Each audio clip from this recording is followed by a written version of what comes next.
Whiskey, art and design are three of my main passions, and the whiskey that we're talking about in this video combines all three, and I'm really excited about it.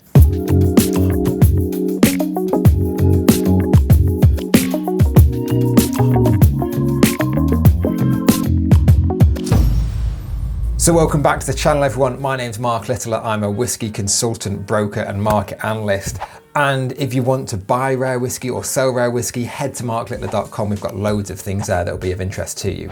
Now, as I've mentioned, my passions are whiskey, art and design. I did an undergraduate and a postgraduate degree in fine art history and museum studies, essentially. And then for my whole career, I've worked with whiskey, basically selling it. Now, this release is the one that's in the collaboration between the Dalmore and the V&A.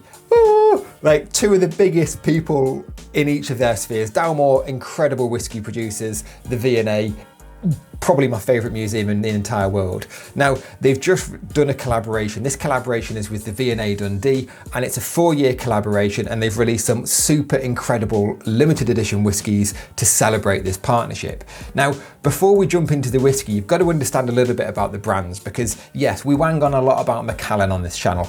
I'm sorry. Check out the last video we did about Bell's decanters. That'll be a refreshing change.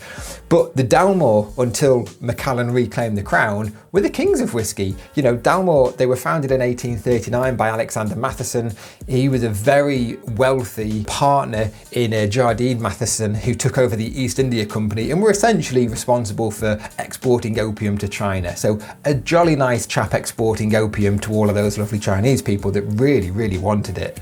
Now, it was also one of the first distilleries to open a visitor centre in 2004, and that actually got revamped in 2019. And again, like we take for granted these visitor centres, Kalila, they've just spent about £30 million on a visitor centre and Johnny Walker experience at the distillery. So what Dalmore were doing in the 1990s or in the early 2000s was very forward thinking, and that led them, you know, this loyalty that these visitor centres bring, and also because of the incredible aged stock that the Dalmore has, meant that they were the world record holders twice in the 2000s for the most expensive bottle of whiskey ever sold at auction. Now, these were the Dalmore 62-year-olds, I think it's the Kildamaries. In 2002, there was one sold at McTeers for just under £26,000, and then again in 2017, there was one sold by Christie's for just under £115,000. So nearly £100,000 increase in value between 2002 and 2017. So we know lots about the Dalmore distillery. They make incredible whiskies, but what do you know about the V&A Museum? Well, the V&A Museum was founded in 1852, and it was to sort of like educate designers and manufacturers in sort of public art and design. It's in South Kensington in London, and it's not a surprise that it was founded the year after the Crystal Palace exhibition in London in 1851. The V&A in 2018 opened the V&A in Dundee, and what? It is absolutely jaw-dropping. It was designed by Kengo Kuma, who was an architect, a Japanese architect, and he famously designed the Olympic Stadium in Tokyo. And you just look at this new museum in Dundee, and it is absolutely jaw-droppingly incredible. So, and this is what excites me. You've got two people here smashing together in a collaboration. You know, you've got the Dalmore, the best whiskey makers probably in Scotland, and then you've got probably one of the most famed architects in the whole of his field, coming together to collaborate and bring their skills into what really is an amazing release. So before we jump into the whiskey, again, you can skip to the chapters on this if you want, but there are 4 people that have been involved in this release, and it's important that you understand them because the series is called the Luminary series, and it is inspired by, or it's created by 4 exceptional luminaries. Now, I didn't know what a luminary was, so I Googled it, and it's a person who inspires or influences others, especially one prominent in a particular sphere. And there are 4 people involved in this. You've got Kengo Kuma, who was the architect of the V&A in Dundee. You've got Maurizio Mucciola. I'm sorry, I'm really sorry, mate, I can't speak Italian. He was Kuma's protege. You've then got Gregg Glass, he's the Dalmore whiskey maker, the Dalmore master whiskey maker, and then you've got Richard Paterson, the Dalmore master distiller, aka the legend, aka probably one of the biggest and most prominent names in Scotch whisky. And if you're ever looking for some amusing videos on how to taste Scotch whisky, just Google him and you'll get loads of amazing videos coming up. This is Dalmore 12 years old. So what you do is you swirl it around and you give it 12 seconds in your palate.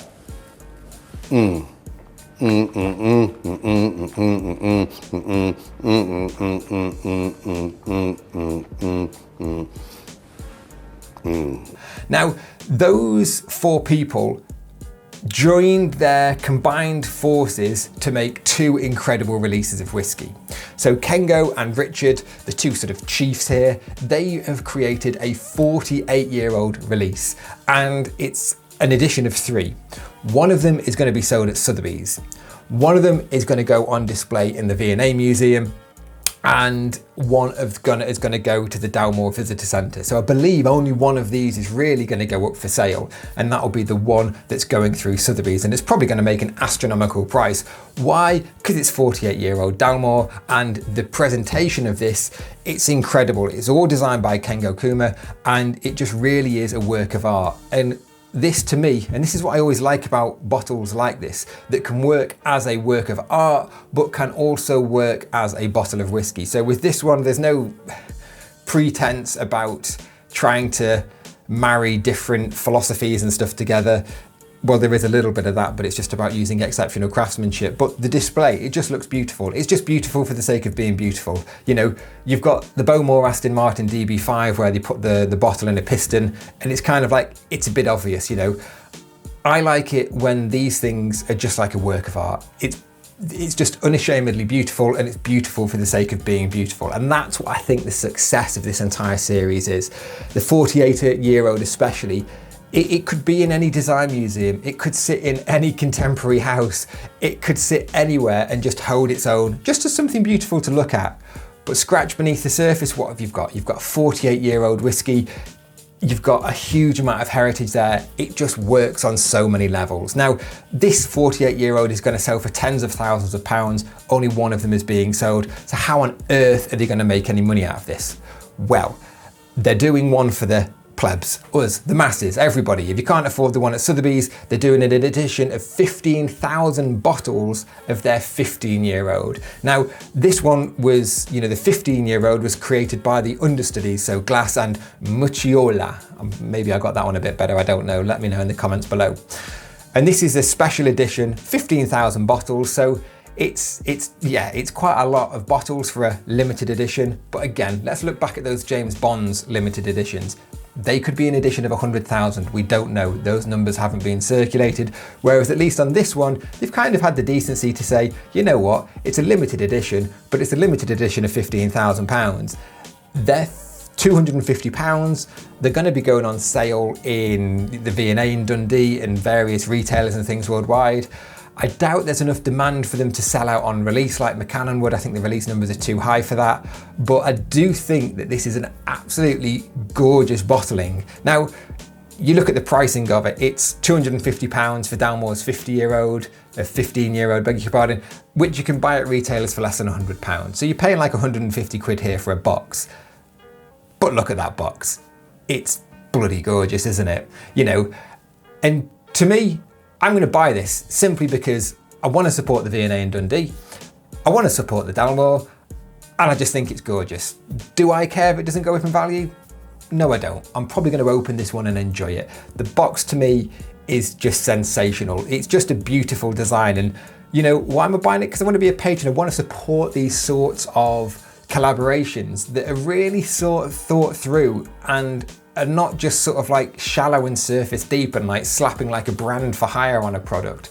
There's been a lot of work and craftsmanship and expertise and care gone into this release, in my opinion. And that really shows, you know, you can see the passion, you can see the love that's gone into making these.